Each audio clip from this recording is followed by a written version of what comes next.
বছর দশেকের নাবালিকা টিউশন পড়ে বাড়ি ফিরছিলেন, তাকে যৌন নির্যাতন করে খুন করেছে অভিযোগ আসছে কুলতলি জয়নগর এলাকা থেকে।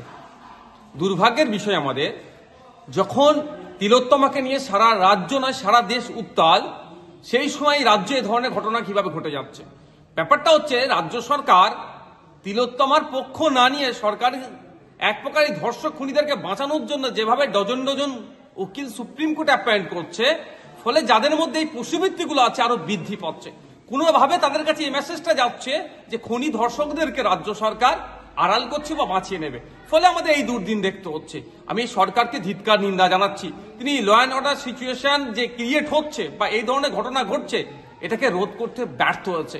যখন তিলোত্তমা ঘটনার পরে পুলিশের নিষ্ক্রিয়তা নিয়ে, পুলিশের ভূমিকা নিয়ে যখন প্রশ্ন উঠেছিল, তখন রাজ্য সরকারের রাজ্য প্রশাসনের প্রতি একটা দৃষ্টি নিক্ষেপ করা দরকার ছিল, সংস্কারের দরকার ছিল। কিন্তু দুর্ভাগ্যের বিষয়, এই কুলতলি জয়নগরে যে ঘটনা ঘটেছে, পরিবারের অভিযোগ, যথাসময়ে অভিযোগ জানানোর পরেও পুলিশ নিষ্ক্রিয় ছিল, পুলিশ গড়িমাসি করেছে। পুলিশ যদি সক্রিয় থাকতো তাহলে হয়তো এই ঘটনা নাও ঘটতে পারতো। আমরা ভুলে যাচ্ছি না, যখন দলুয়া খাকিতে ওই ইনসিডেন্ট ঘটেছিল, বাড়িতে পুড়িয়ে আগুন লাগিয়ে দিয়েছিল একাধিক গাড়িতে, আমি তখন যেতে চাইছিলাম, তখন আমাদেরকে আটকানো হয়েছিল। রাস্তা পরিবর্তন করে অন্য রাস্তাতে গিয়েছি, পুলিশ প্রশাসন এসে আমাদেরকে আটকে দিয়েছে। পুলিশ সেই সময় যে সক্রিয়তা দেখিয়েছিল আমাদেরকে, এই আমার নাবালিকা বোনটার জন্য যদি, এই বছর দশেকের বোনটার জন্য যদি পুলিশ সক্রিয় হতো, তাহলে হয়তো এই দিন দেখতে হতো না। দুর্ভাগ্যের বিষয় যে পশ্চিমবাংলা সরকার এবং পশ্চিমবাংলা প্রশাসন ক্রমশ ফেল হচ্ছে, তারা আর দায়িত্ব নিতে পারছে না।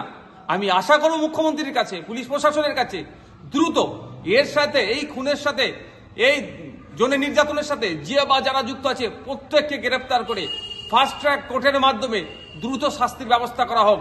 আর একটা অনুরোধ আমার মুখ্যমন্ত্রীর কাছে, এর যেন আপনি আবার রেড বেঁধে দেবেন না। লাভ অ্যাফেয়ার, ও প্রেগনেন্ট ছিল, ওর এটা ছিল, এই বলে যেন আবার আমার এই নাবালিকা বোনটাকে দেখে দেবেন না। এই অনুরোধটাও রইল মুখ্যমন্ত্রীর কাছে, যথাযথ বিচার হোক, তার ব্যবস্থা করুন।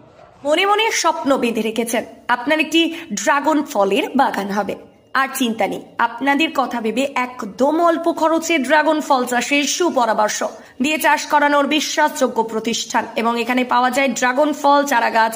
আর কি ভাবছেন, আজই আসুন। ঠিকানা দানার কান্দি, ভগবানগলা, মুর্শিদাবাদ। যোগাযোগ নাম্বার 8670205205।